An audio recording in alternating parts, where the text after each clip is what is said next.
বলেন।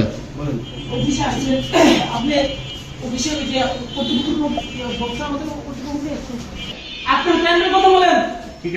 এই যে আপনি আমার অফিসে কর্তৃপক্ষ অনুমতি ছাড়া ঢুকে গেছেন। জি, আপনার লোক আজকে 3 মাস যাবত একটা আমি অফিসের দায়িত্বে আমার জিজ্ঞেস করতেছেন। আপনার তো আপনার প্ল্যানটা সামলান। যিনি দায়িত্বে আছেন এই ইউসুফ ফোন দেন। স্যারকে ফোন দিয়ে আরে স্যার হ্যাঁ আসুন আসুন আসুন। আপনি সাংবাদিক থেকে কাট পেয়েছেন না? কিসের জন্য তালাটা দিয়েছেন এটা বলবেন। আপনি তালা দিয়েছেন কেন এটা আজকে বলবেন আপনি? এটা বলবেন। আমি স্যারকে নিয়ে আসছি। আনেন নিয়ে আসেন তাড়াতাড়ি আসেন।